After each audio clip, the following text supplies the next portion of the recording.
This is Gregory Dunkling. You're listening to the Business of Craft Beer Blog Talk radio show. We're coming to you live from Burlington, Vermont. Today we have Bill Cherry, owner and president of Switchback Brewing Company based here in Burlington. I wanted to start and go back a little bit in time looking at Switchback. I understand it started in 2002.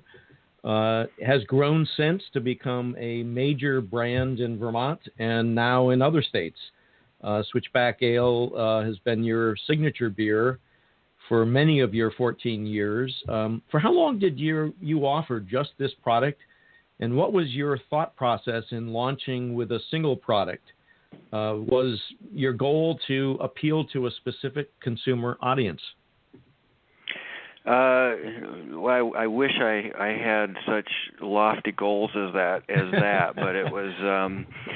It was, I'm driven, as I guess my background as a brewer, I'm driven by quality and efficiencies in my plant, and not so much from marketing. So I kind of started off with a marketing scheme, and and one of those for me was I knew how small I was starting up. And how little I would actually be brewing because I wouldn't be selling enough product in the beginning, and felt that if I focused on just one, that I could hone it and keep its quality at a standard that I thought was necessary for the competition that I was coming up against. And on the marketing side, at least the overt part for me was I really wanted to establish my flagship, and I wanted the name Switchback to conjure up this original ale when people did it. And I likened it to, I called it, a Sierra Nevada principle, is if you just say the word Sierra Nevada, you think of Sierra Nevada Pale Ale. You don't think of all of their other wonderful flavors, because that's your focus. And I wanted to start that way so that when someone said, have you drank Switchback, it would mean this flagship. And if they wanted to know whether you're drinking Dooley's Belated Porter, they would specify that. And so that was kind of the target. If I get to own my own company, I don't want to brew a beer that I'm not excited about. How do I go about that? And so this flavor idea came about from my observation, probably over a Czech Budweiser beer that was just the first time I ever got to taste it, and I was in Germany, and I just my friend that I was with just said I had this stupid grin on my face because I was having such a good time. And here's a beer that probably has one malt in it and one hop in it, and yet it had so much going on, and it was so interesting. And I really got to thinking about how if you balance all of the flavors together, how the overall impression ends up being actually rather simple and drinkable. And rather than having that sip and saying, wow, is that ever a lot of roast malt, or wow, is that ever really hoppy, you just kind of get the wow, that tastes good, and I'm not exactly sure why. Do you attempt to just serve a spectrum of consumers, or just try to keep things interesting by what you're introducing? I am going to confess to being so fortunate as to, we still run our brewery almost for ourselves. And when we develop a new flavor, and we're very fortunate. The ale is our workhorse, and it pays the bills, and we're able to very stubbornly go, rather than look and saying, what could we sell more of, we can look and say, what do we feel like making, or what do we feel like experimenting with now? I always say the last two questions we ever ask when we make a decision is what's best for the beer and what's best for the employees. And so when we decided to not release bottles in 6-packs in the very beginning because the volume we thought would be overwhelming for the crew, it's because we can. It's like, what, I don't have to sell that much beer. We're doing okay, and let's do it the way that keeps us able to sleep at night and have a decent life kind of thing. We're talking with Bill Gerry, founder and president of Switchback Brewing. If you'd like to join the conversation, the phone lines are open. How would you approach the market, in this day and age where there's such a great acceptance of a wide range of beer styles? Yeah. I still always tend to look for. Well, I look for my I would look for my passion, because I think you can taste passion in beer. And I don't know how to describe that. And again, you're talking to someone. I'm not a very good business owner, but I'm because I'm a trained brewer, and so I tend to always go back to that. But I can tell every time when if a business ownership group has started a brewery and just said, okay, we need a beer that fits this style, this style, this style. I can taste it. Versus someone who's got this this deep passion of, I want to make this thing, and you can tell. But in terms of approaching the market, I think you're hitting upon something that to me is right on cue, which is looking at the consumer's acceptance and interest in the diverse stylings, and definitely can see pursuing that. That's where I'd be going. I'd be looking at that like crazy to see if if you can create something that really wows and interests people, and that they can talk about and feel like they've really been brought into a whole new thing to drink and think about, flavor-wise, and that they've been taught something from you. And I think that's a great role that a new small brewer can have, that can really distinguish them very quickly as being legitimate and of interest. You're listening to the Business of Craft Beer Blog Talk radio show, and we're coming live from the campus of the University of Vermont in Burlington. Issac is one of many instructors in our Business of Craft Beer program. It's an online certificate program, and all of our instructors are either directly in the industry, in the craft beer industry, or affiliated industries such as Issac and Codo Design. Today's increasingly crowded market, making good beer doesn't seem to be sufficient. Let's go through some of the elements of branding a brewery. Tell us how people who are planning new startups, or maybe even existing breweries who are considering rebranding projects, how they should think about establishing and reinforcing their brewery's brand. I think what we see a lot, we saw this in the past, but especially today, a lot of people don't consider just how many breweries there are. I think the number is something like 52 to 5,300 currently across the country, a new one opening every single day. And even if you're in a relatively empty market now, we've seen this with breweries we've worked with, over 4 or 5 years, you will no longer be in a relatively empty area. And so the importance of understanding how what you're doing is different from every other brewery is incredibly important for people to consider, whether you're rebranding or whether you are coming out of the gate. So there are a couple different aspects in there. We call it, understanding your positioning for one, and then understanding your brand essence. I'll kind of focus on that. That's a distillation of the most compelling aspect of your brewery. If you want to get even more drilled down, it's just your story, your why. That can inform your brewery's name, your identity, logo, your packaging, everything you do. And again, a lot of people who are in beer or otherwise, they make the mistake of jumping straight to aesthetics. And I get it, because you want that T-shirt, you want to go to festivals with that shirt, or you want a sticker on your car, and it's like a concrete, fun, cool thing that makes it real in your mind.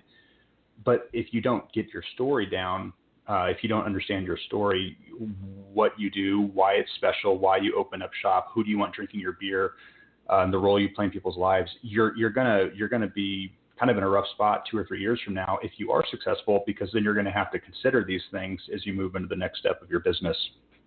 I think in the old days, whatever that is, let's call it 7 or 10 years ago even, but we think about traditionally like the old guard of breweries, the ones that are now like in the top 25 craft breweries anyway. A brewery could open and make killer beer and carve out a solid place in the market without amazing branding. But I think like now, even in our hometown of Indianapolis, Indiana, there are around 50 breweries. And we're seeing across the country now where if you don't have great branding and you're just opening up and again, like you said, trying to just make your name on your beer alone, you have a much rougher road ahead of you than in making that splash is if you had great beer and great branding. It's just a really fast way to get people interested in what you do, and it starts to tell that story and tell people why your brewery is important and why they should be interested in it before they even try your beer in some cases. I think of some of the, especially when I'm traveling, there's a brewery that I'm really excited to hit, and it's because I've never had their beer, but I've seen their branding and I've heard their stories and I've listened to them on podcasts and stuff. I mean, that's how this stuff takes hold. One of the most important foundational things to consider, again, whether rebranding or starting a new brewery, is understanding and framing your brand values and your brand essence. We'd like to push people to understand their why, which is not anything we made up. This is a concept made famous by Simon Sinek. So I know you know what that is, Greg, but for folks listening out there, it's a book, Start With Why by Simon Sinek. The theory is that there are 3 levels to telling your story: what, how, and why. What would be kind of the surface level main service offering? What is it that you offer? How would be the next level, deeper? Are there any special processes you use that differentiate you or anything? And then why, when you're talking about story and differentiating you and getting people excited about what you do, that why is what gets people hooked and coming back for more. What makes for a great brewery name from a branding and positioning perspective? Sure. It's really just a set of 5 or 6 different things in our opinion. I think, unfortunately, the first one is that it needs to be available and protectable. I say unfortunately because ideally, different and reflective of your differentiator or the beginning to tell your story would be number 1. But with the amount of breweries making beer that they have named out there, it has to be available and protectable. So more subjective, a name that's likable and fun to say, like a name that has good mouthfeel, like beer. And then depending on your concept, a name that's flexible can be very beneficial as well. Flexible meaning, can it travel? So if you are planning on being, let's say, regional or something like that, getting beyond just your small market, is your name so hyperlocal or esoteric that it will have no ingrained meaning to someone, a state or 2 over? So those are things to consider as well. Today we're going to be focusing on social media in craft beer. New guest will join us, Tom Wilmes, contributing editor for Craft Beer and Brewing, and Gerry Moran, founder of MarketingThink.com. Let's start sort of at the very top, which focuses on the plan itself. Digital marketing experts state that being effective in the use of social media requires the creation of a social media and content marketing plan, and then being able to execute on that plan. Craft beer, as I mentioned earlier, is renowned for people wearing multiple hats. How might a brewery best resolve creating the plan and then executing that plan? I think the first place to start, Greg, is we need to write the plan down. The Content Marketing Institute, which is a place I'm a big fan of, and Joe Pelusi, 60% of businesses don't document their plan, which means they're sort of blindly executing what they think should be done. They're targeting their tactics, their programs, what they should actually be measuring. So getting it, planning your work and working your plan is an amazing competitive advantage that any brewery could have. Successful social media, it's about reaching the right person on the right channel at the right time with the right message. So your audience can end up experiencing and advocating for the brand. And typically for a smaller brewery, being simple is a great place to start. Being simple and singular. I recommend breweries and marketing directors of the breweries and of that ilk, decide on one big conversation to have each quarter. So that set a quarterly goal, but what's that conversation that you want to have, and then create an editorial calendar to map to those goals. And, what's an editorial calendar? It's taking a look at the calendar and say, all right, here's a new release coming up. Here's what we're brewing. Here's the excitement happening in the tap room. I'm going to talk about one conversation, but here's the tap list happening in the tap room, and figure out what that editorial calendar is. So everything sort of connects the big conversation. So perhaps it's around IPA. So everything maybe should be around IPA, or at least 80% of the conversation. So plan it that way. That's your video, that's your snaps, that's your stories, that's your Instagram, that's your user-generated content, that's your employee advocacy-generated content. And then with that editorial calendar, write it down, execute it, and measure it. Because doing something simple is a lot better than doing a lot of stuff just okay. And as you're smaller, simple is very powerful. Are there different measures of success simply beyond we're selling more beer? What are the KPIs that breweries should be looking at and measuring? Tom, want to go ahead with that? It can be different, from brewery to brewery, depending on their goals and what they're trying to achieve. But engagement is certainly an important one. How many people see your content, one, and take some sort of action with it. And then I think the shares and the overall reach and the retweets are incredibly important, because that's people taking ownership of your message and deciding to put it out there under their own brand, so to speak, and you're reaching a new audience. Gerry, you might have some ideas there.